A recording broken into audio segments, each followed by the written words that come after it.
Hey, hey. There we go. We didn't have our regular intro. No, something just all of a sudden just on the fly popped up and kicked that out. So, oh well. There we go. We're still cool.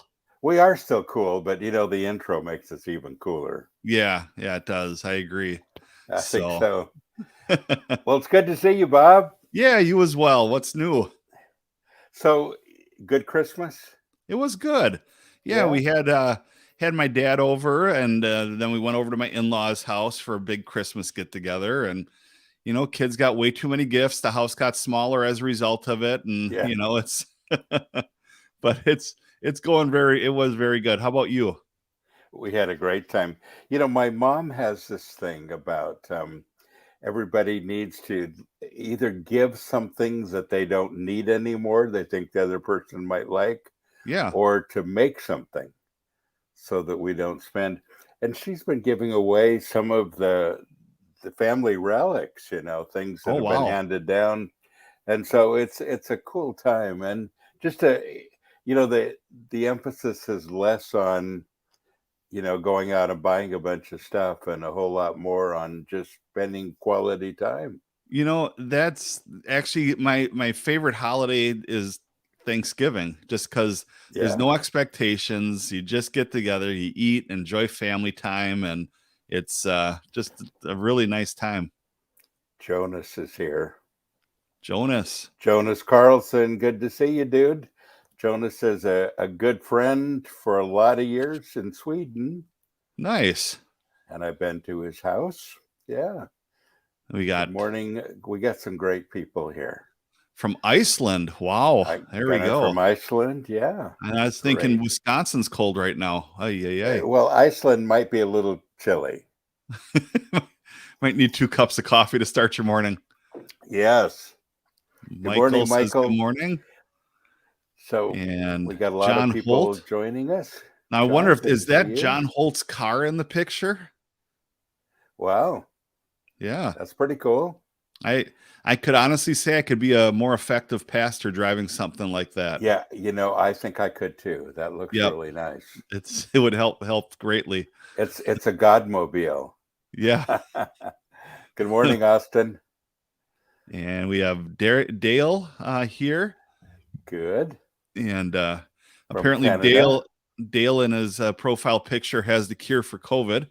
There it Yes. says first COVID shot, second COVID shot. And of course, David Hart. Good morning. Good morning, Pastor Dave. Good to see you today. He's awesome. Claire, good to see you from the UK. Good friend from the UK. Yeah. So Pastor Bob, what did you guys do for the homeless folks this Christmas? We actually took the day off. There you go. We And I found out asked that that. there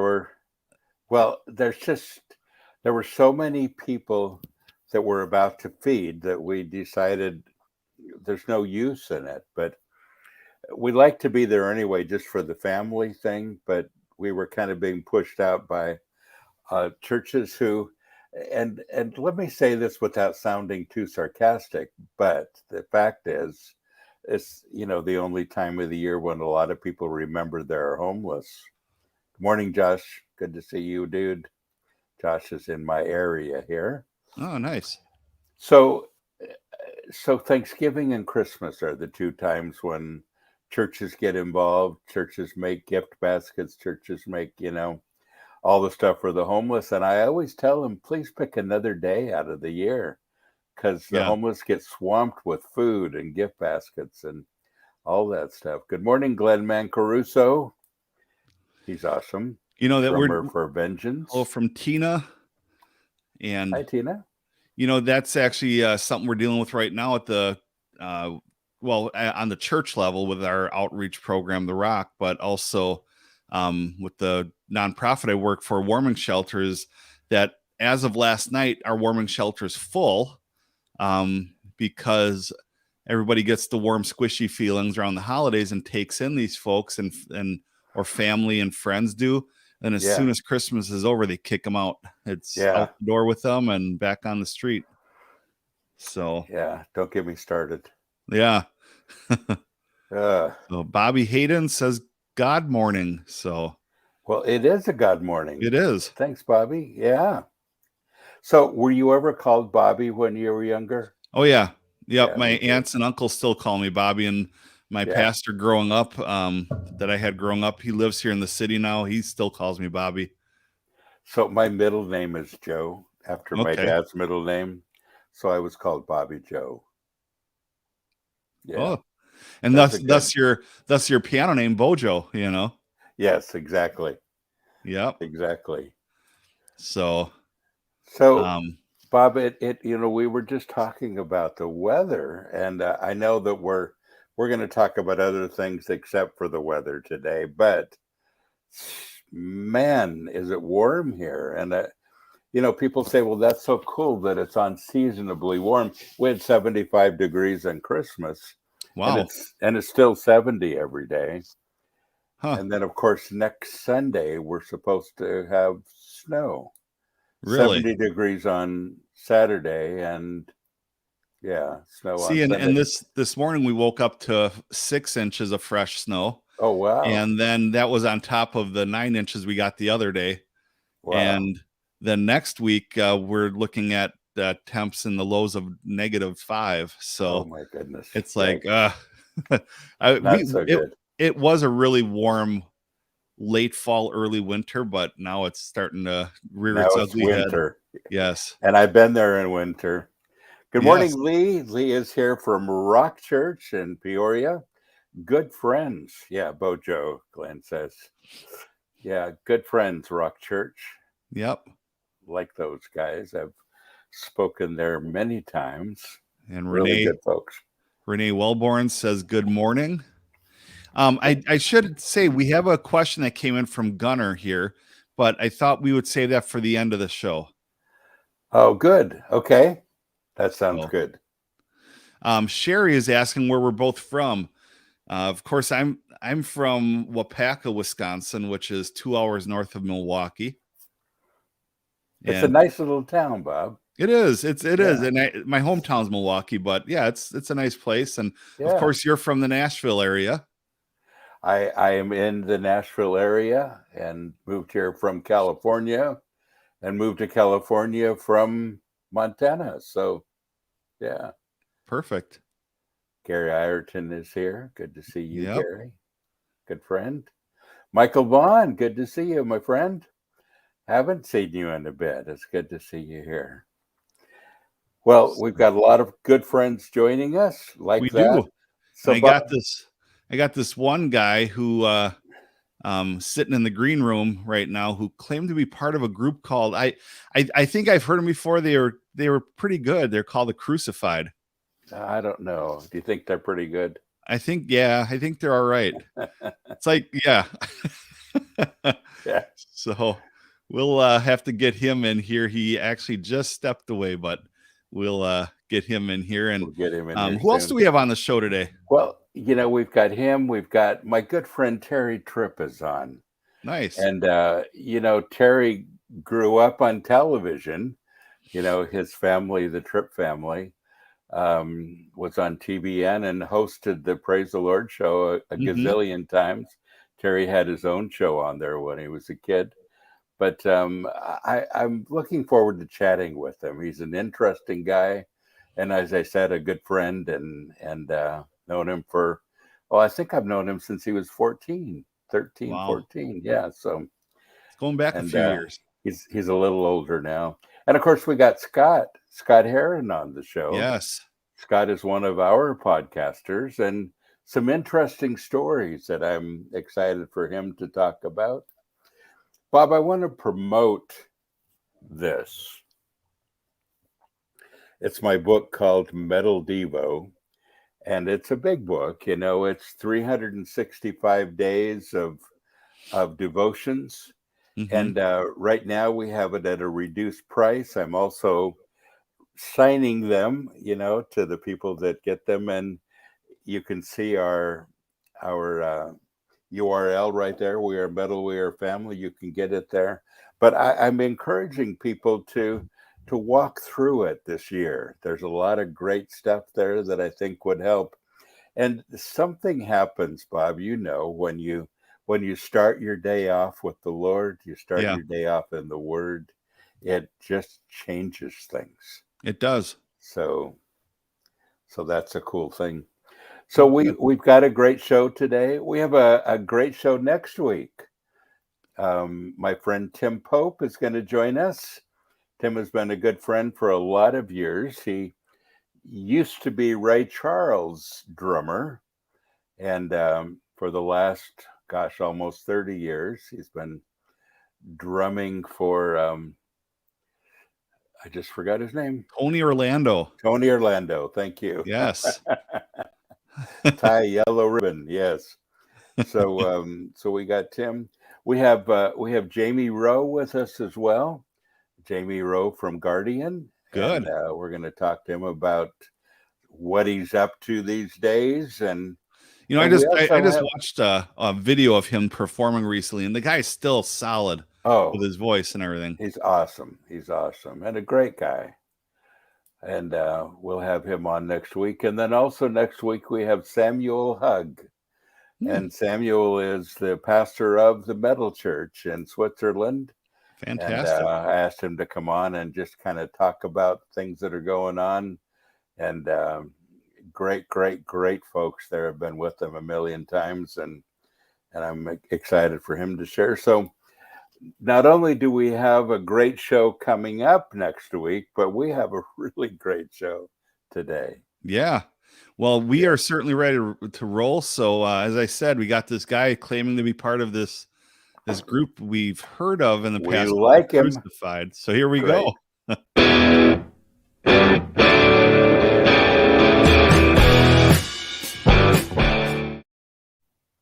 And there he is. Good morning, Greg. Good morning, Bob. How you doing? Morning, Greg. Good morning, other Bob. Nice to meet you. It's Bob. It's a Bob day. Bob Yes. squared.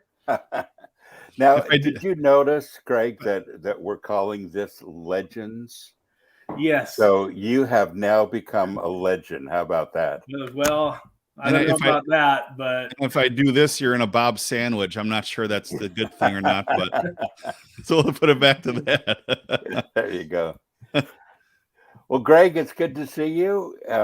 We've been kind of typing back and forth. The last time I saw you was at a barbecue here at my house, and but Greg, we have a little bit of history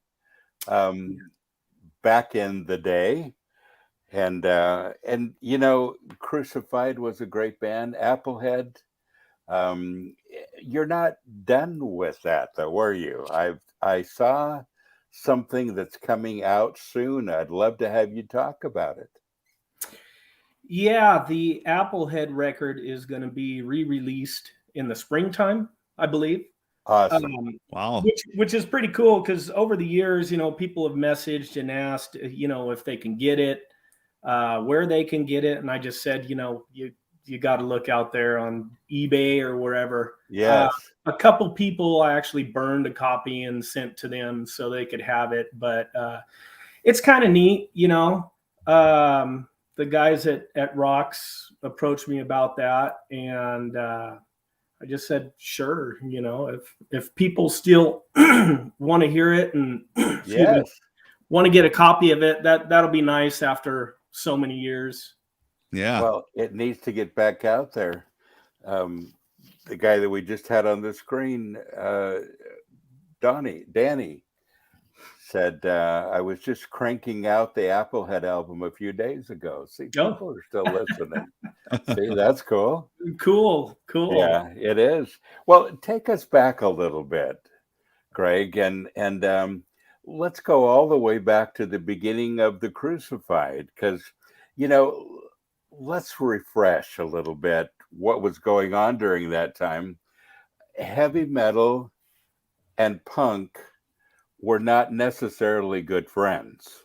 No. At the time. In fact, you either did one or the other, and it wasn't till thrash and speed metal and some of the older forms of music started that there was this marriage between them. But when you started in the Crucified, it wasn't real friendly. Now, you were friendly with the Sanctuary folks, and we didn't have a problem, but the people that followed metal looked at punk as an interruption. Mm-hmm. Yeah. So talk about those days. How did it all begin? So we started the Crucified when I was 14 years old. Wow. And that was back in, it was either in 84 or early 85. Yeah. And it was me, Jim Chaffin, our first bass player that actually played one of those keytar things, those keyboards that you put a strap on. Like Wham. Cool. And our buddy Wayne on vocals. And before Wayne, the other three of us, we would play with one of our youth leaders and learn songs for youth group. And he would always be the last one to show up to our little rehearsals. So Jim Kirk and I would be jamming out before he would show up and, playing these punk rock, riffs and things. And we thought, well, we need to start a band.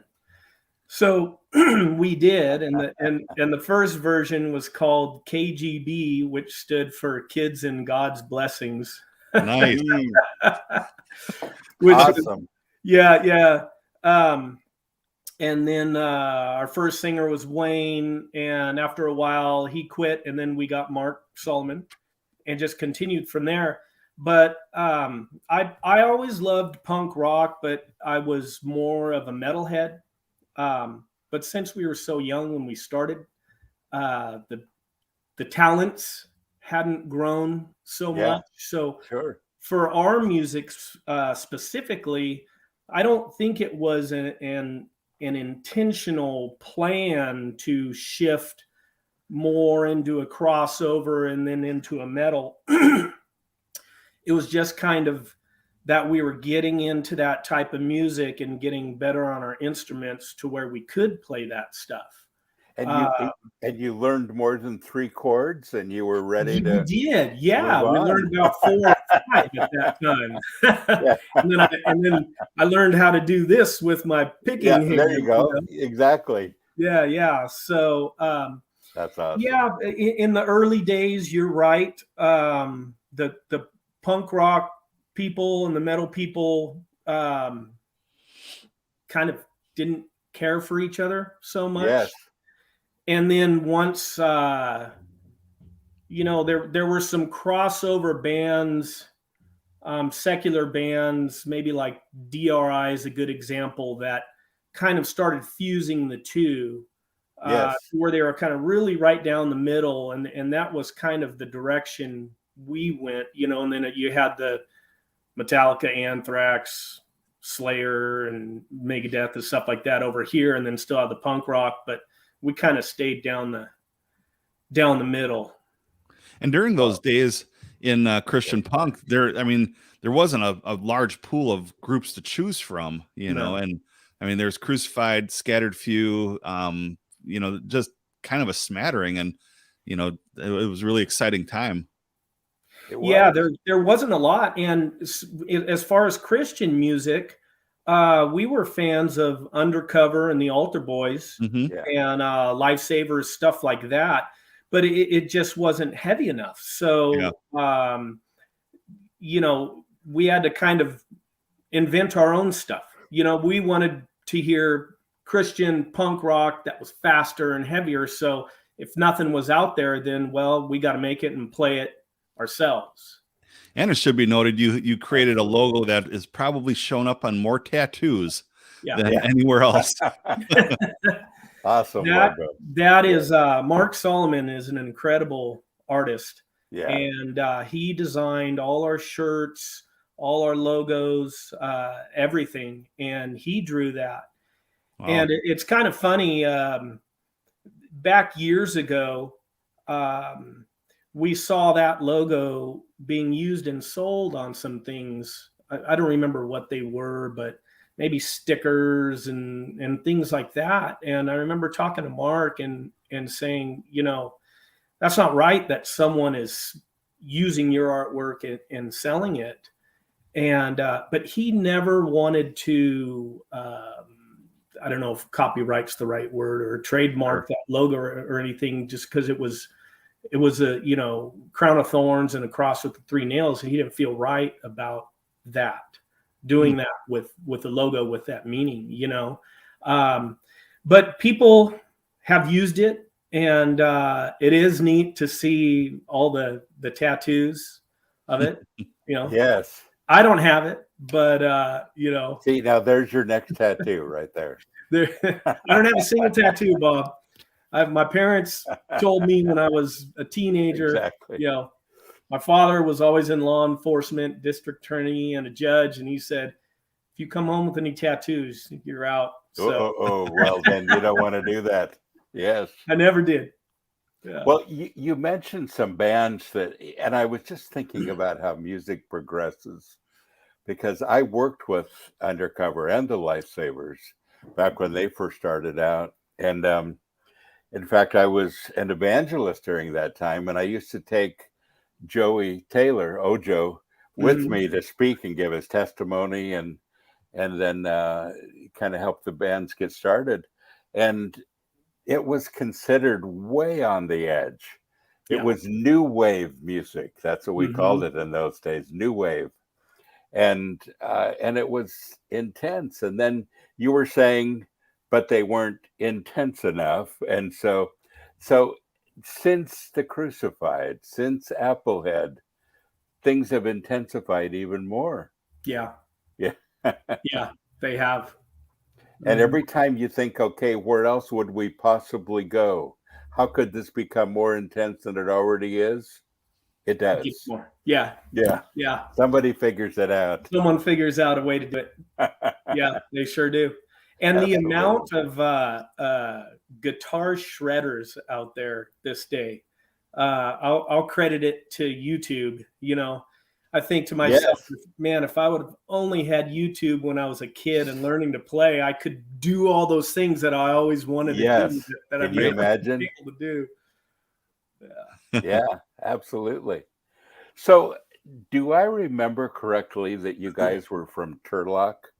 Fresno. Well, actually, Madera. That's right. Madera is a little town outside of Fresno, and that's where we grew up and went to high school together and to church together.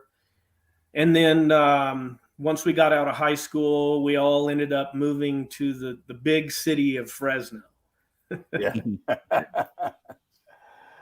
And the rest is history. The rest is history. And, you know, other than missing some family members, I'm glad to not live there anymore. Yes, I agree. Yeah. I always call myself a California escapee. You know, we have escaped. We say the same thing. We and my parents tell people we escaped from California. There you go. I like that. There's a movie called that. Yeah. Escape from LA, but you know. Yeah, there is. Yeah. Like Escape from New York. So the obvious question that a lot of people ask bands that have been around for a while, and a couple years ago we had Leonore up at our church from 5 Iron Frenzy, and you know, Cornerstone, you see Eric Clayton, and everybody's asking the question. And so I'll ask you the question, perhaps on behalf of some that are watching, is there anything down the road for some sort of Crucified reunion or anything like that? I don't think so for the Crucified. Okay. We did a little stint of reunion shows in 2009 when Tooth and Nail put out I guess you'd call it a box set. It's a complete collection, had everything from the very get-go, the first demo we ever did, which is just horrible, but we decided to put it out. It's really laughable, actually, and I'm glad that people got it's the KGB demo. And let me just say it's horrible, but it's a true gem in any Crucified collection. You know, it is. And before that came out, probably 20 people had ever heard that, because we didn't sell it, we didn't put it out, we made it and gave it to a few friends. And it has the keytar bass on it, which is really cool. But when that came out, we did some shows. And Bob, I saw you in 2009 at the Nordic Fest. Yes. That was the last time. That was the last time I saw you before I came out to your pad for the barbecue about a month ago. But you know, we did those string of shows, and it was kind of funny because, you know, a few of them were good, and then a few of them just took us back to the old days where the promoter didn't do whatever, no one showed up, you know, we didn't get paid from one, and you know, it took a while before we got paid, and it wasn't good, you know. So since that much time has passed since then, we're talking you know, almost 12 years now, I can't play the stuff anymore. Okay. So there's the amount of time it would take to get my picking hand back in shape to play that stuff. It just can't be done at this point, you know. So and I don't know if you know, I don't know if the other guys would even want to do it. A lot of people ask, and back then it was kind of neat because you know, some of the guys in POD are big Crucified fans, and they've made that known. But at that time, we were offered, I think if I remember correctly, it was like 40 dates with them to play with them. But the thing is we were kind of, you know, we had to go out and do this on weekends because we all had jobs and careers and stuff. We're not, you know, professional musicians. So we couldn't make much more out of that reunion other than what we did. Yeah. So, well, that's in all short, right. I don't think it'll ever happen again. That's all right. You know, I had to ask because it was, you know, I was a music buyer for Christian bookstores back in those days, and it was just amazing. Like, it was Crucified to me was a phenomenon. It was, I remember listening and following you guys and enjoying the music, and then other bands, and even you know, we were joking earlier about Pastor Bob looking hip hop with his earphones today, but you know, there's even in Christian hip hop, there was a group called SFC, and on their one song from their Phase 3 album, they give you a shout out, Crucified, you know. Oh, wow. And it's just like, you know, it was really cool to see all these different genres going, saying Crucified is the, you know, the band. So, well, you know what, and I'll go on record for this. I think that we were the first ones in the Christian music industry, in heavy music, to ever put rap in a heavy song. And that was on our first record with Crucial Moment. So that song was written in 88. The album came out in 89. And, you know, that at that time, it's funny because Mark was actually getting way into rap. Like, thus the Native Son and Foundation. He was totally into rap. And Anthrax had done their collab with Public Enemy with Bring the Noise. And that was the first thing we had heard. And then they did some more stuff. And when we wrote that song, we had the breakdown part, and Mark ended up, you know, coming up with a rap for it. And then there were other bands that did that kind of thing after the fact, but I'm gonna go on record and say that we did it first. But if I'm wrong, someone please let me know, because I'd like to know.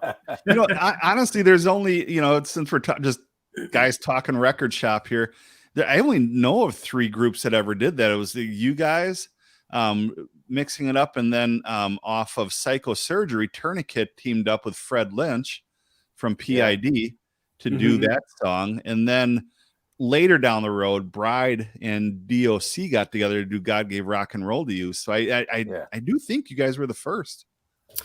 Yeah, I think so. You know, of course, then after that, we met, I don't know how we all met, but Todd XL.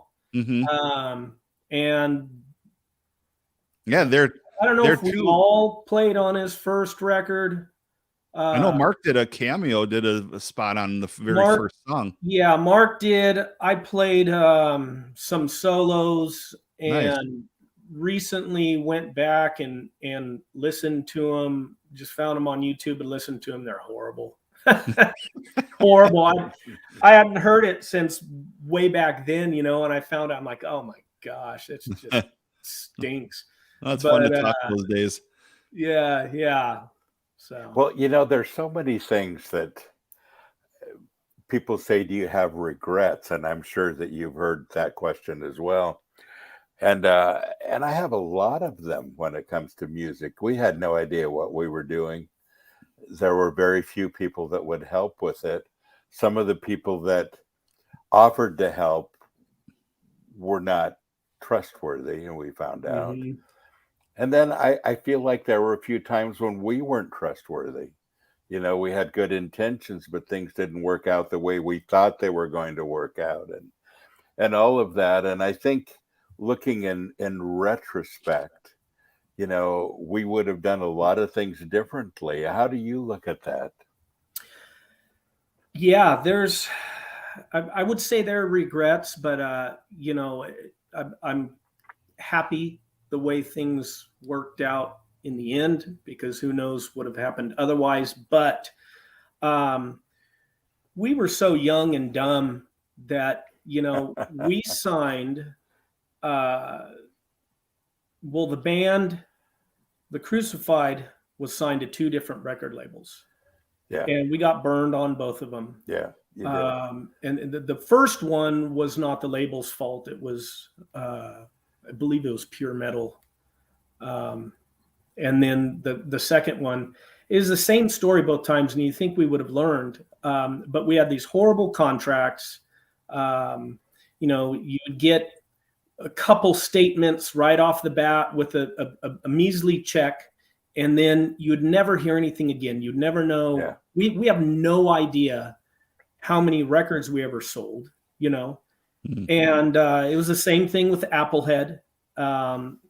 With that Manier EP, that was signed to Rex, and Rex was good. They were good, but the funny story is the last thing I got from them, instead of a royalty check, was, well, we don't have money, but we're going to send you a box of cassette tapes. So they sent me a box of probably, I don't know, 100, 200 cassette tapes. And I hauled this thing around with me for probably 10 years, this box, from apartment to apartment and everything. Yeah. And finally, I just got so sick of it that I took that box. I took about 10 cassette tapes out of it just to save and, give to people as joke birthday presents or whatever. I took the rest of that box. I just threw it in the trash can. And, that's what at least my experience in the Christian music industry was back then. And you said it perfectly, Bob. You said just, not only were sometimes people not trustworthy, but no one knew what they were doing. No. So my regret with those deals that I signed was that I didn't, never had an attorney going into them to even look at the contract and say this is good or this is bad. But then also, I never ever, the band didn't, and I didn't ever get to work with a producer, someone who knew what they were doing. Yeah. It was always us or me and an engineer in the studio trying to figure out what to do with this music. How do we record it? What do we do? I never had someone to say, hey, this song sucks. You need to work on the melodies or the arrangement or anything like that. And that's huge. It is huge. It is huge. So, yeah, I think, as I look over all the albums that have come out during the years, I'm thankful for people like John and Dino and others that would do that. I remember one time going in and I said, Dino, what if this particular song would sound like this? And I had a record, and that shows you how long ago it was. And I said, play this song and see what you think of this. And he put it on and then ripped it off the phonograph, opened up the front door and went, and he goes, don't ever bring that stuff in here again. Oh my gosh. Wow. but that's the kind of honesty that I'm so happy that we had with quite a few bands, because you don't know who to trust. And a lot of people just don't know what they're doing. Mm-hmm. Yeah, that's a tough one. Yeah. After the Crucified, towards the end of the Crucified, I started working with this female singer and writing songs and stuff. And after the Crucified broke up, we formed a band out of it. It was called Sweet Mary. And we ended up signing a production deal with Matt Sorum of Guns N' Roses. Yeah. And so that was when we went in and cut a demo, 4-song demo for that band. That was the only time I've ever worked with a producer. And that was his first outing as a producer. So that was pretty cool. We got to go in the big studio, all the foods there. I had he brought in a bunch of Slash's amps and this and that, and Slash's guitar tech to tune up my guitars and put the guitar on me when I'm recording. This is all totally foreign, This is heaven. The rock star treatment. But we did it, and it turned out sounding really good, but wrong for the time, because by that time grunge had really moved in, and then there were singers like Alanis Morissette and stuff out there. And anyway, long story short, it ended up being produced a little too rock and roll. But that was a really fun experience, seeing how it's really done properly. This is how people are really treated. Yeah. But he would come in and he would come to our rehearsals, work on arrangements and stuff like that, as a producer would. That was the only time I had someone to help with that. So Greg, I remember, you tell me if my memory is off, but I remember a whole lot of years ago, you handing me a cassette tape that was self-titled, said Greg Menier on it. And it was a different kind of music, and it's something that you had put together just yourself. Do you remember what I'm talking about? No idea. I have no idea. Would it? I've got to see if I can find that. Yeah, if you do, let me know. I'm curious to know what that is. I guess it. Maybe it could have been what became the Menier thing that I recorded, or maybe it was the Applehead songs that became Applehead. It might have been. It was about the time of Applehead. Mm-hmm. So it might if you're saying it was different, then maybe that's it was a little more mellow than what you had done with Crucified. So and it was interesting. Yeah. I have to. It's probably in the archive somewhere. Yeah. Well, if you ever find it, let me know. I'd be interested to see what that was. Yes, exactly. Well, Greg, we're excited for Applehead to appear once again, and it's kind of cool that the younger generation is really getting hungry for some of the stuff that has gone before, and I think that Applehead still has a lot of mileage ahead. A new album, a remake of an old album, a re-release is always a great thing. And I think it's going to be awesome. So we need to have you on again once that happens, and we'll talk more about it. That'd be great. That'd be great. Yeah, for sure. Well, it's good to see you, my old friend. Good to see you too, Bob. Thanks Another for Bob. being on. Nice to meet you. Yeah, nice to meet you too. All right. All right, you guys See you, take dude. care. Thank Bye you. bye. All right, bye-bye. All right. It's an awesome guy. Really is an awesome guy. Yeah. And I appreciate him A taking lot of some history there in the music industry. time. So, Well, speaking of history, we have Terry Tripp with us.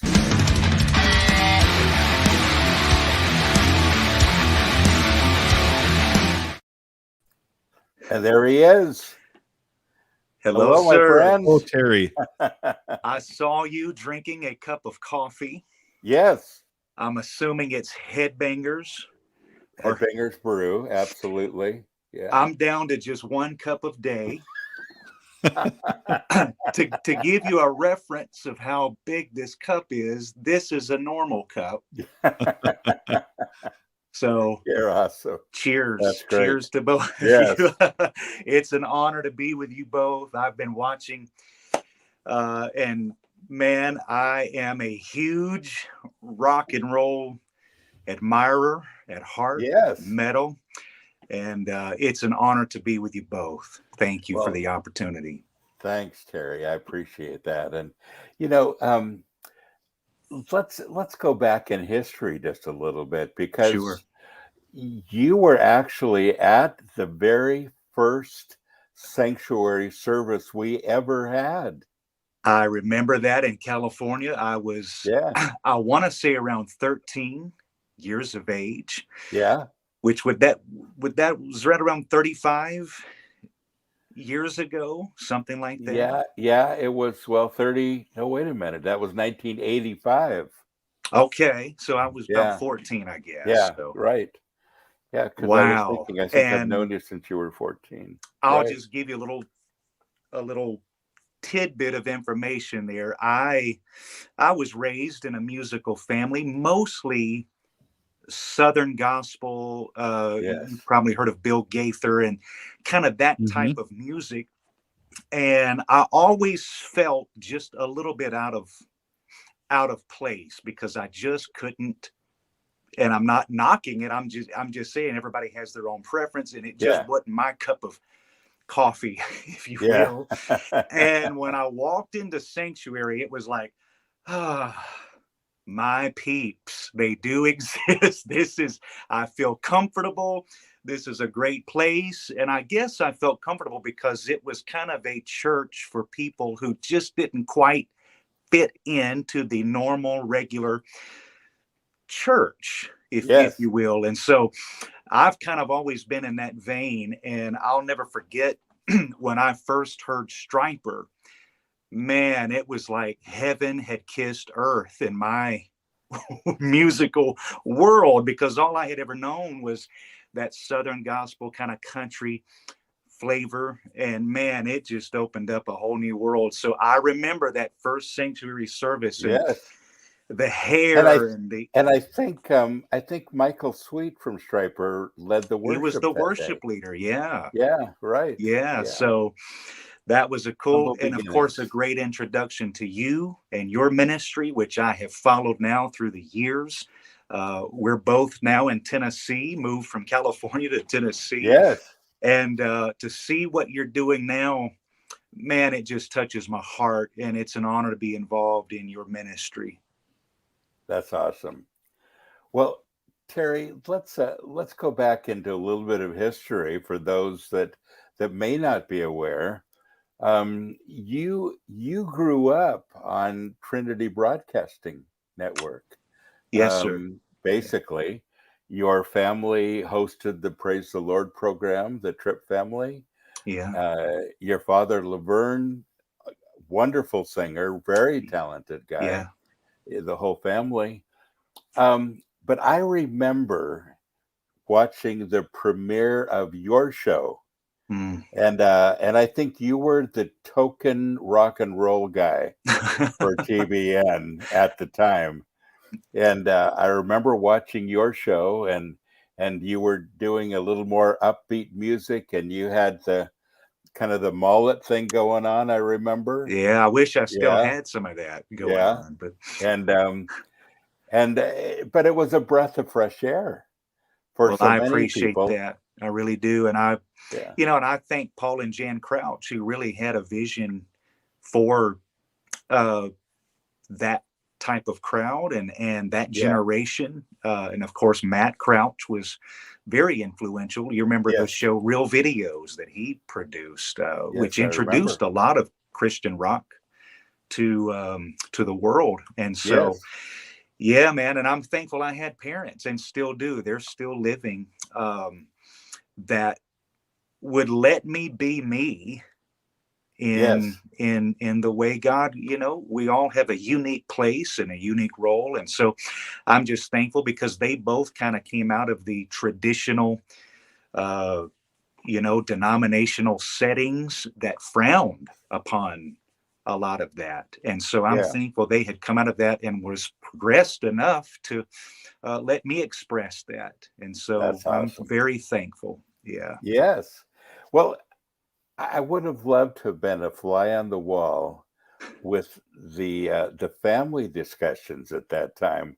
Was it when the suggestion of you doing a show and your rock and roll influence, was that something that was supported by your family or something that was a little difficult for them?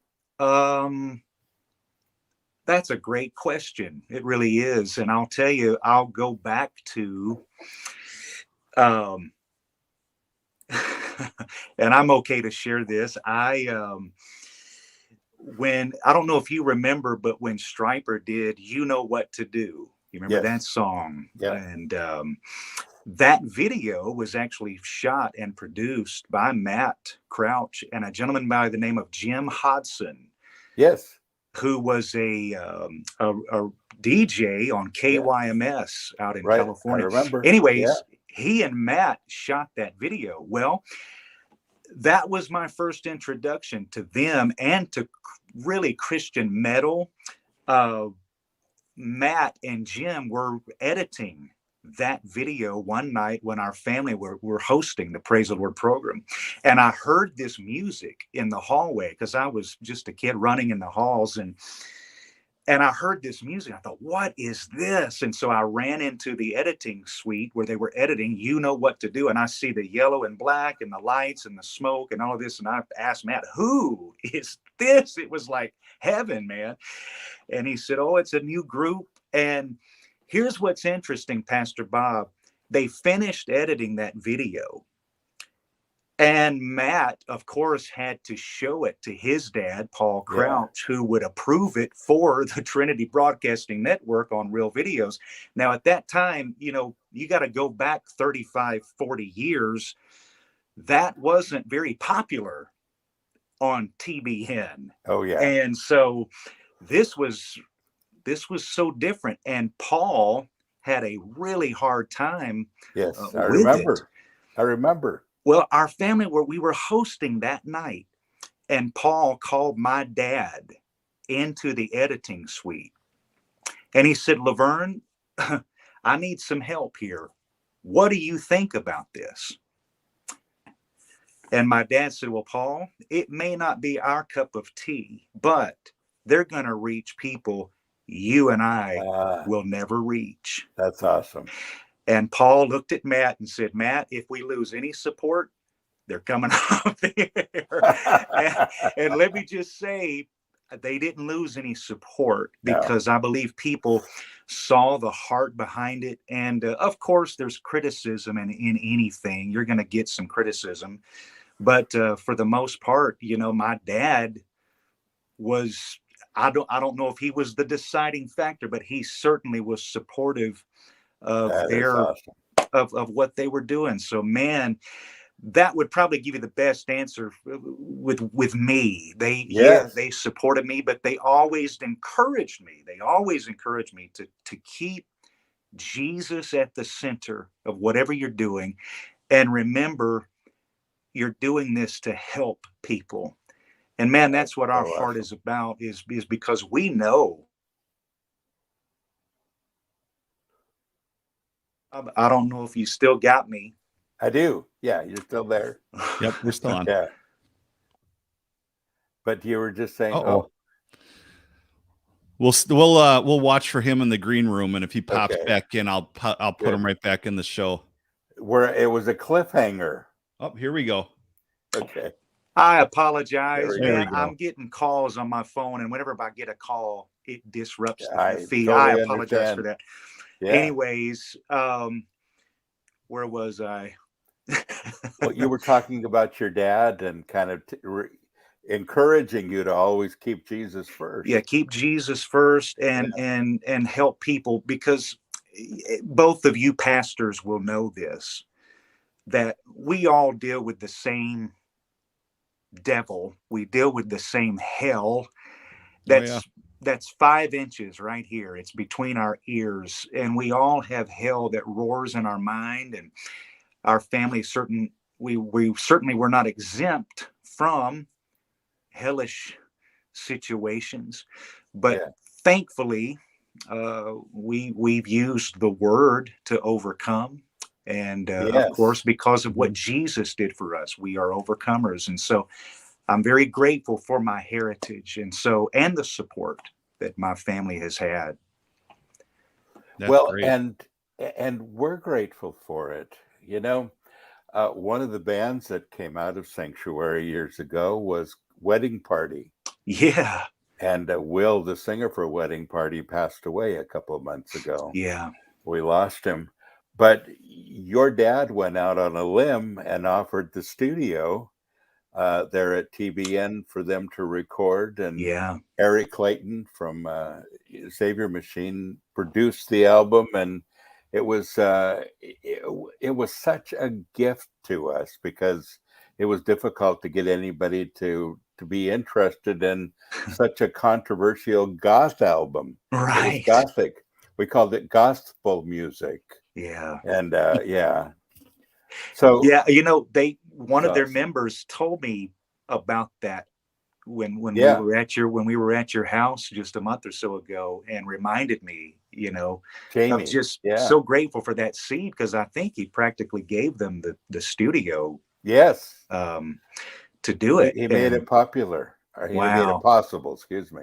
That's pretty cool. It's amazing how God can use those country Southern gospel guy to help Christian rock and a gothic release. So, well, Terry, aren't you kind of amazed though at how he uses any of us? Absolutely.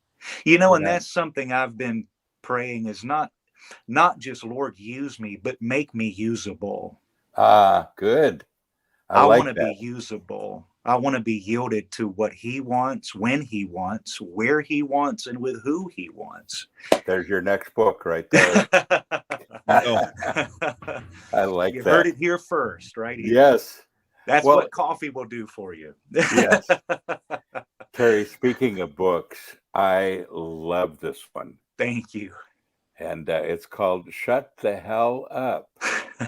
So it's a bit of a controversial title. A little bit. Yeah, a little bit. But excellent book. And you really kind of, your heart is bare in this one. Yeah. You really leveled things. You talked about your story. And I know that it's hard to capsulize a whole book in a few minutes, but tell us the premise of the book and why you wrote it. I'd be honored to, and you don't have to go too far out of your home to realize the volume of hell is roaring in our culture, in this generation, through the news media, social media, every type of media. And fear, depression, worry, stress, anxiety. I heard a report not too long ago that the suicide rate in this generation, even among pastors, has skyrocketed. And the reason I believe that is true is because, man, the volume of hell is just being turned up pretty much everywhere you look. It sure is. And God has given us believers what I call 3 weapons: the cross, the word, and our praise. And those three weapons empower us to shut the hell up. Whatever hell is roaring, if it's fear. See, when you understand what Christ did for you at the cross, what he did gave you so much more than just fire insurance. But what he did was he delivered you from fear. He delivered you from stress, depression, all of these things. And all he asks us to do is just renew your mind. Just renew your mind to what I've said. Come out of the world, come out of the system of their thinking, and come into my word. Come into relationship with me. And when you do, man, it will silence the fear. And you guys know this, especially in rock, but not just in rock. And now I'm talking about in secular rock, but even in church culture, we give so much credit to the devil. Now, I know it's kind of a no-brainer in Christian or in secular rock. Yeah. But, even in church, being raised in the church, I've seen a lot of people, give prayer requests such as, please pray for me because the devil, he's just attacking me with everything he's got. Well, let me just help you with that. Jesus destroyed the works of the devil. Amen. And there's a picture the Lord gave me one morning, and you pastors will enjoy this. And I believe this will help a lot of people, especially who are struggling right now with fear. Fear over the flu, fear over their job, fear over just life in general. This is going to help so many of you. So listen to this very close. I was reading Colossians 2:15 one morning, and I was dealing with some fear. And it says that at the cross, Jesus disarmed principalities and powers. Okay. And it says that he stripped them. He made an open show of them in his death, burial, and resurrection. When I read that, I closed my eyes and I said, Lord, what did that look like? Because I hear so many people give so much credit to the devil. He's attacking me. He's coming after me, all of this stuff. And I said, Lord, give me a picture of what that event looked like. And I closed my eyes. And when I closed my eyes, I saw a gentleman in a suit, like a suit jacket. And he was armless. Just the sleeves hung down. If we saw a man in a suit with no arms and we could describe him, we would describe him as armless or disarmed. Okay. Jesus disarmed principalities and powers. In a sense, he took the devil's arms off. Now, if somebody comes at you with no arms, but they're carrying a gun and they threaten you with their gun, but they have no arms, you're going to look at them and say, well, I appreciate your zeal, but how are you going to hurt me when you have no arms in which to attack me with? So the only thing the enemy has is a roar. A threat. Amen. A big mouth. And guys, a threat can't hurt you. It's just a lot of noise. Now, where a disarmed individual can attack is when we give voice to the roar. When we begin to think about and meditate upon, and we begin to speak the roar of the enemy, then we have just given him our arms. See, Jesus gave us authority in this earth to rule and to reign with his power and his grace. So the only authority the enemy will ever have in this earth is what I give him. So I came to tell you right here between two Bobs, you can shut the hell up. You can rise up in a world that is just in chaos, and you don't have to scream crisis, you can scream Christ in us. And when you do, it releases heaven on earth and you walk in victory. Yeah, absolutely. Very And good. so that's the summation I of this love book, that. Shut I the Hell love Up. that. You can go to terrytripp.com and get it. And Bob, I'll just say this. We do not charge. We don't set a price for any of my material. It's just whatever people can give. That's all we ask. And if you can't give anything, that's fine. But that's just awesome. how we do it. And man, we've been able to now print and distribute more than 10,000 copies into prisons, Oh, to that's men and women awesome. behind prison Great. bars. And we're just seeing a revival really take place even among the prisoners, because if there's ever a place where hell is roaring, it's in prison. Yes, And so it absolutely is. thank you for letting me. I Thanks didn't for mean to joining preach us. the whole sermon there, but Terry, you're awesome, and I appreciate your thank ministry. you, sir. But mostly, I appreciate you as a person. Thank you appreciate you. for your wisdom. And you know, people look at you and say, "Well, this guy's got it all together. He grew up on Christian television. He's had a good foundation." But you've had times in your life when you were a little confused and a little lost, and where you had to use the principles Absolutely. of this book to get back on track. That's exactly right. Yeah. That's exactly right. And your story is in the book as well. Folks, I encourage you to read it. It's really a good book. And you know, we're kind of used to we got To Hell with the Devil from Striper, but now we've got Shut the Hell Up from Terry Tripp. So they ought to go hand in hand. You know, I want to be able to scream like Michael Sweet, but I had to settle for this. So, and I even told him, I gave him a copy of the book and I said, Michael, you guys are really the ones who paved the way so this book can be accepted in more of a mainstream church. Because, you know, a lot of pastors who are pastoring now grew up with To Hell with the Devil and, you know, other groups. So, yeah, I thanked him for paving the way for this. So, and thank you guys for featuring it today. Well, it's good to have you here, and we would love to have you back another time. I would be honored. Thank you. That'd be great.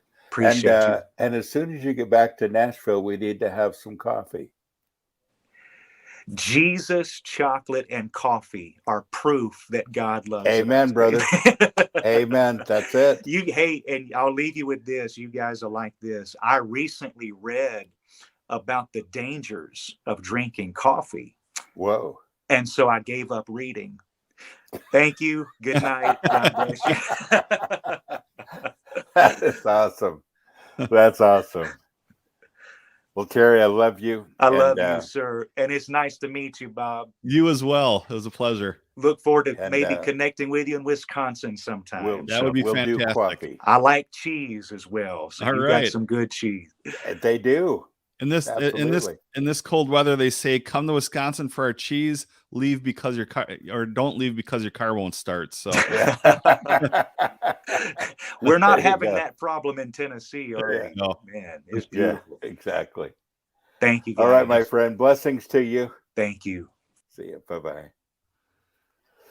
He's an awesome guy, isn't he? Yeah, what a great guy. I'll have to download that book and read through it. Yeah, I think you'll really enjoy it. Bob, he's got a lot of history and he's gone through so much, and you know, 2022 is the year of the Bible, and I've named it that. It's my own thing. We're going to be showing I don't know if I have one here. I guess I don't, but we're going to be showing the new posters and mugs and everything, and it's Sola Scriptura. Yeah. You know, the Bible only, back to the basics. And that's our theme, you know, for 2022. And so this is a great way to kick that off, because that's really what he did here. This was his ticket out of the dark place he was at, is the Bible. That's great. Well, we have that cool guy. We got this long-haired guy in the green room. I like that guy. Let's see what we can do here.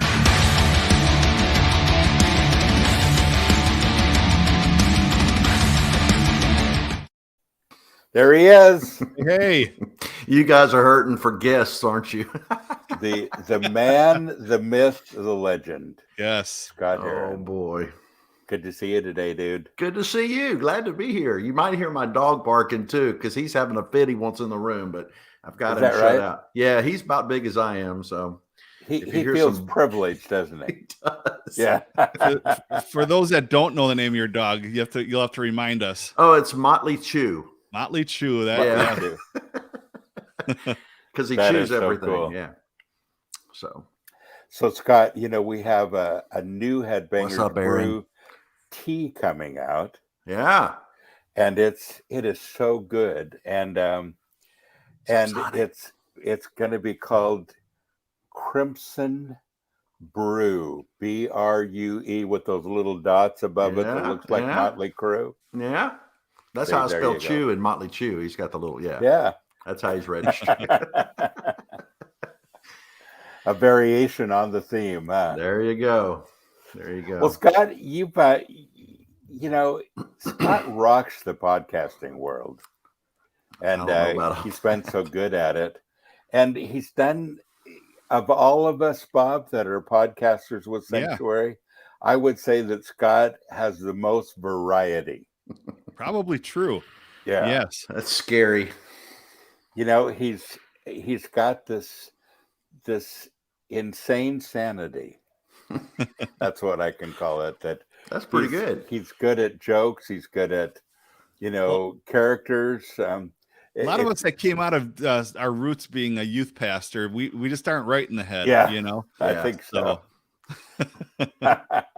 I actually filmed a podcast while waiting to come into the green room. I went ahead and set up, and I couldn't get the phone to work, so I'm on an old computer if it looks bad. But I filmed the very first episode of Lord Have Mercy. I started it. That's going to be a new podcast that will be starting. Oh, awesome. Hopefully tomorrow. So yeah. Great.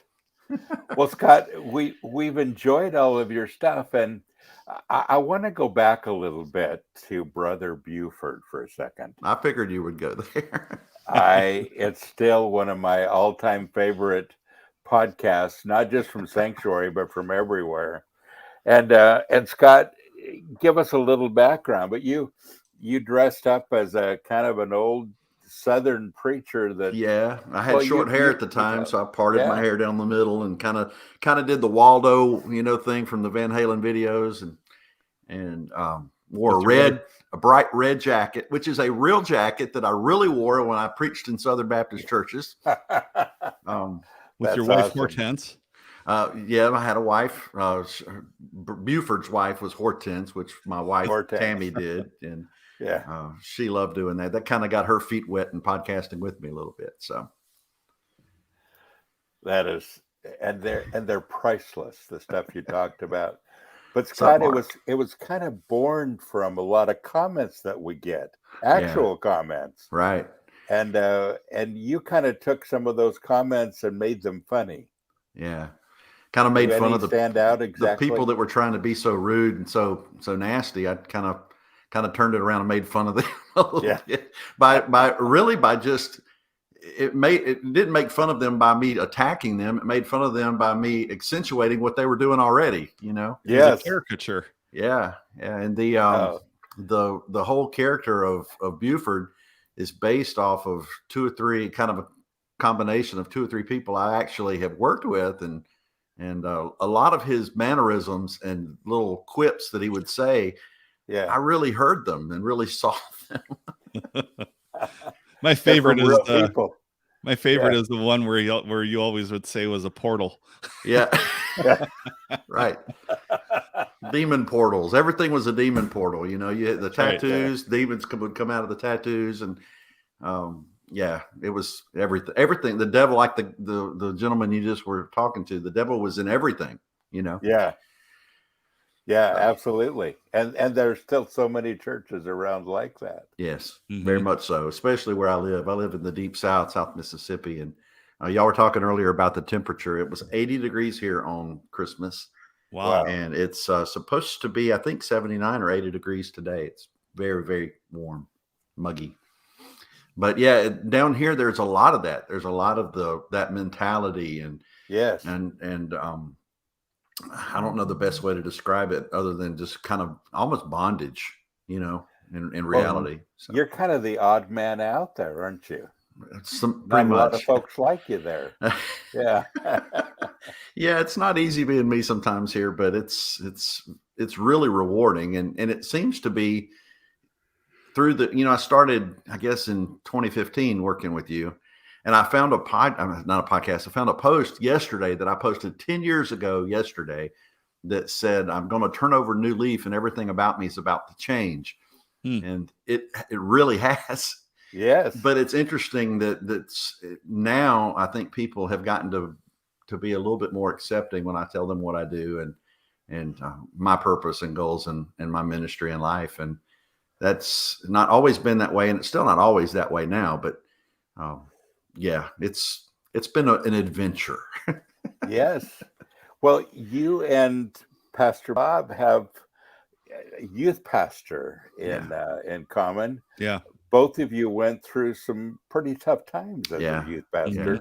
Neither one of them ended well. Right. And tell us your story just a little bit. You were pretty much kicked to the curb. Yeah. I was I was always the weird guy. I was the one that played the weird music and would shave my head and do weird things with my hair. And I didn't worry a lot about I was just telling someone yesterday, I was talking with a friend of mine yesterday about a mutual friend of ours that works in church, and he's into some church politics and political issues, and he's in some trouble. And I was telling this friend of mine yesterday, I don't miss that. I don't miss the politics because I was always too edgy to really get along with the politics, the political people that the people that wanted to be in charge and be in control. And this is my church and my vision of doing whatever it took to try to reach kids so that I could tell them about Jesus. Many times that didn't mix. It was oil and water. And it kind of over several years and the last few months went from oil and water to being gasoline and a match. I was in a position where I was an associate pastor in a church, and the people I was talking to within our church had asked me if I was interested in putting in an application to be the senior pastor. And this was a large church. For here, it was a large church. We ran between 600 and 700 in Sunday school at that time. And I said I'd pray. Some people didn't think it was a good idea. Other people was coming to me. They were coming to me telling me that I should be the pastor. I was trying just to pray about what to do because I thoroughly loved youth ministry. I loved it. I got to do fun stuff. I was involved already in Christian metal at the time. Jamie Rowe had been on trips with us, and we had done several events with Disciple and other Christian metal bands. And I had become friends with these guys, and I kind of knew what was going on in that world, and I wanted to plug into that.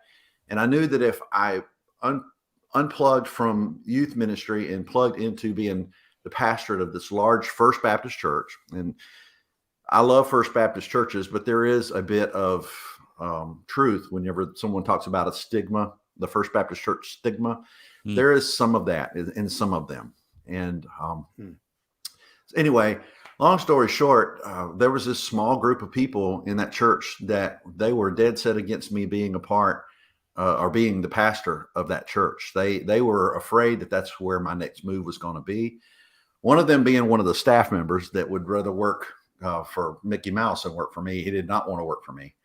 But they never asked me if that's what I felt like I was being led to do. They just started trying to stir the pot to do whatever they could to get me out. And I'm not by any means a perfect person. You dig around in my past long enough, you're going to find stuff that's not great. But I'm also not what they made me out to be. You know what I mean? So long story short, they started a whole bunch of rumor about me. They started a bunch of just talking about not only me, but my family. And whenever they started kind of focusing in on my wife and my children, that's whenever I had enough. And I have the gift of mercy, which means I carry around a lot of the atmosphere of the room on my shoulders. If I walk into a room and it's a negative thing, I feel it. I put it in my backpack and I carry it. anger, oppression, pain, depression, all of these things. If I'm around people, especially people that I care about, I pack that on.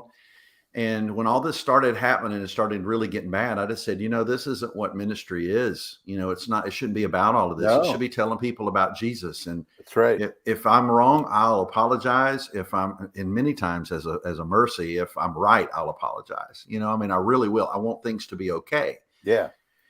So, I tried that. I had one that came to me and he says, I said, what can I do to be okay with you? This one particular person came to me and it was, he just didn't like me. And he said, well, the best thing you can do is, get out, just get your family and get out. And I said, you know what? I think that's a great idea. And I did. So I left from there and I moved 2 hours south to literally nowhere. I had my friends, Jason and Nan, came to see me last week and they just thought that where I lived it was interesting listening to them. He said, it's interesting because you got this little, home that's like a little mobile home camper thing right here. And then next to it, you got this colossal mansion, right next to it. Then you got cows and it's where I live is just in the middle of, and I love it here. I love it here because it's almost like its own world, But I came down here to get away from all of that stuff. And I wanted to just kind of make a hermit of myself and be a recluse and just move into this little bubble. It was not until about 2 months ago that I didn't even have high-speed internet. It wasn't even available here. Yeah. So when I made that my goal, I accomplished it.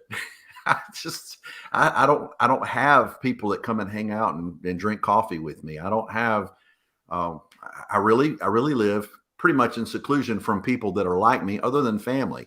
And I do have some family here and I love the fact that I get to be around family, but for people to come to see me, they have to want to come to see me here. and now, I spent, gosh, it was 2015 whenever I started podcasting, when Bob asked me to be a part of that. I had moved down here in 2008. So for 7 years, I just kind of didn't know what I wanted to do. I didn't know what God would want to do with somebody like me. I felt like I was a has-been and used up and that my time for him was over. And then out of nowhere, you can tell the rest of that story if you want to, but Pastor Bob just kind of reached down in the middle of nowhere and plucked me up and says, here you go, here's you a job. And he put me to work. So, and we still like you. Well, I'm glad. Yeah, that's a good thing. And it's not very political. That's one thing I love about it. We still have our issues we deal with followers and, with people that want us to start to do things. But as far as the politics within the group, we're a cohesive group of people. We are. Yeah. The podcasts are, led by someone that's encouraging and that tries to equip us, and we love each other and we enjoy what we do, and we're given an opportunity to do it. And that's, you don't find that in church. When I say churches, I'm not talking about the body of Christ. I'm talking about the organizations, the clubs. Yeah. So what advice would you give to somebody who feels stuck, Scott? Because there are people who are watching right now who have gone through similar things. Maybe they've been crucified by the body of Christ, or they feel like, they're kind of been kicked to the curb, so to speak. What advice would you give them? Well, first of all, folks that are going through that this is coming from a mercy. For folks that are going through that are already kind of going through stages of grief. It's a grieving process because you learn. Yeah, it is. That's right. Yep. You learn that what you've been doing all this time is now nil and void. It's not there. And so you kind of, my biggest advice, and I get that question a lot, is not to internalize it, not to blame yourself for it, because God, I firmly believe that God has a purpose and a plan for each and every one of us. And I think that what I went through, and I use my story as an example, I think what I went through, the mistakes that I made, the triumphs that I had, the whole process, all the way from the beautiful things, the new people that'll be in heaven because of my ministry that was at that time, all the way to the end of it, and then running the way I ran. I believe every bit of that was all part of God's plan. I believe that He had a purpose in that, and that when I was born, this track was in front of me that He knew that I would go on. And I learned to seek where Jesus was in all of this, because we'll never go through anything in our life that He hasn't been through as well, that He doesn't understand and that He doesn't know. And whenever I was shunned by people, I was worshiping a God that was shunned by people. And then when I was in the wilderness for 7 years, I was worshiping a God that would walk through that wilderness with me. And I think He had a purpose for that wilderness in my life, because it brought me to a place where He was able to put me back together. And all the king's horses and king's men, you guys, were able to help put me back together again, to put me back on a new course that I would, had I not gotten out of that and gone through the 7 years of what I went through, I would never, ever have the ministry and the opportunity that I have now. There's no possible way that I could have done it and it work the way it's working. And so He knew that He not only had to push the stop button, but He had to yank the tape out, crumple it up, and mess it up in order for me to pull out a CD and begin to reburn my life in His plan again, and go a completely different way in a completely different medium. And I know that there are people that I did that for 20 years. There are people that for 20 years probably see me now on Facebook and see my profile pic and go, what has happened to this guy? He's in a cult. Yeah. Boy, he's gone off the deep. If I've heard once, I've heard 50 times. He sure has gone off the deep end. Even my mom, she doesn't understand all the things that I do and loves to pick on me about it. But she supports me and she loves me and knows why and what I am doing. And for those people that matter, the ones that I really and truly care about, I'm still close with those people, and they're seeing what God is doing in my life. But I do on occasion hear the stories, of the one that came across me and kind of thought, oh, well, there he goes. I told you that guy was a Satanist, we should have known. Absolutely. I heard that the other day. Well, we should have known, So Scott, the toughest part about this transition and this progression that we go through is that point where we feel the sting of what's just happened, and we don't quite see where we're going yet. Yeah. That's a dark place, isn't it? I thoroughly thought my life as a minister, but even sometimes I doubted my life as a Christian. God, am I, where are you in this? I went through some real doubt and some real pain. And, I still have days where I wonder what He's up to. And I wish He would just show me, I wish He would just peel back open the book and peel back the pages to the one that says, this is where you're going. So I will be able to, okay, well then let me go through this so that I can get there. You know? Yeah. And my mom said something to me one time that I thought was pretty great. She said, well, your whole life you've been preaching faith, and you've been learning faith, and you've believed in faith, and you've talked about having faith. And now's the chance when you should probably put some exercise in that. So, so you just have to have faith that God knows what He's doing. She is. Yes. And just have faith that He knows what He's doing, and that this is part of His plan. And that when it's all said and done and over with, that you look back and you think, wow, okay, that makes sense now, Yes. And yes, absolutely. Right now, where I'm at right now doesn't always make sense. So I wish I had it together, but I really don't have it together sometimes. What? So, and I appreciate you guys putting up with me, even though I don't have it together. That's how I feel about all of you too. We are a group of awesome misfits. Well, I think Chris has it all together. Chris, that I'm going to say this about Chris. This is, I'm assuming you're talking about Dorman. Yes. He is one that I can go to with any issue, any problem, and usually within 2 sentences, he's nailed it. Bam. And I'm like, wow. He is an awesome brother. Wow. Yeah. You know, I mean, he is such a gift.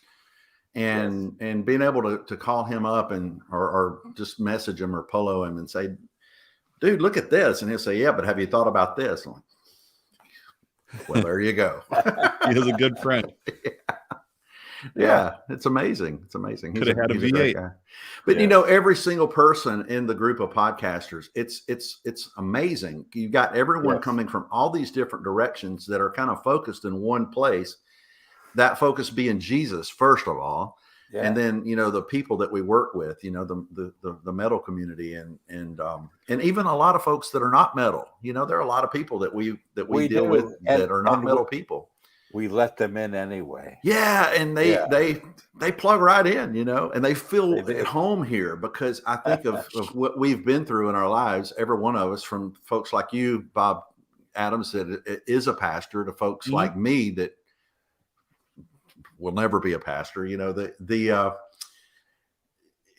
we just are different pieces of a puzzle that make a picture that invites people to come in, and I love that. I love being a part of that. It's a good diverse group, which makes it functioning. Yep, absolutely. Well, Scott, you're still podcasting. They can find your stuff at our website, both on Facebook and on YouTube. Yes, under Sanctuary International Matrix. Yes. And of course, you can go here as well. We are metalwearfamily.com, and it will take you there too. But we're looking forward to some good stuff in the future. Scott's always good at podcasting. I always enjoy it. You're an encouragement. And I appreciate that. And we love you, mister. And thanks for taking the time to be on the show today. Thanks, I'm honored to be here, man. I appreciate y'all so much. And God bless y'all. And from the deep South, folks. Blessings to you. We love you. All right. Bye-bye, dude. Bye. Mr. Scott. Yes. He is awesome, isn't he? He's a great guy. We had a question that came in that you were saving to last. Yeah, let me see if I can scroll back that far. Okay. Let me see. Okay, so Gunner, he asks, hi, brothers. I have a question. If you only had 5 minutes, what would your testimony be like on why you became followers of Christ rather than just believers? Oh, wow. That's a great question. It is. Yeah. What would you say, Bob? Well, you know, it says if you only had 5 minutes, what would your testimony be like on why you became a follower of Christ rather than just a believer? For me, it was role modeled in my family. It was something my parents raised us in. My church upbringing. It was a joy. I have no negative comments about spiritual abuse or anything. I'm sure there were times that I didn't want to go to church because I was a kid, you know. Yeah. But ultimately, that's what they had, and the Holy Spirit's conviction on my life wooed me to, at 9 years old, to become a follower of Christ at a Royal Ranger powwow. And I haven't looked back since. It's just something I've enjoyed. So I think, and I think say ditto. Yeah, that's the big part, is it was role modeled for me, and I wanted that. So yes. And Bob, what a blessing to have parents who raise us, as they say, in the nurture and admonition of Jesus Christ. And there's just nothing like that. It's an encouragement to parents out there. Yeah. You know, and so not just followers, there are people who followed Christ and then they quit following him. Yep. You know, in John chapter 6, verse 66, it's the 666 verse. It says, many who were followers turned away and no longer followed him. Yeah. And, but there's a difference between just following somebody and really having a relationship with them. And I think that was the cool part about growing up for me too. Yeah. Good role models. So, well, Bob, we've had a great show. It was a great show. Been awesome. And so much diversity, so much encouragement. Yeah. And don't forget, next week we've got Tim Pope. We'll get the promo work up for it right away. We have the Pope in the house.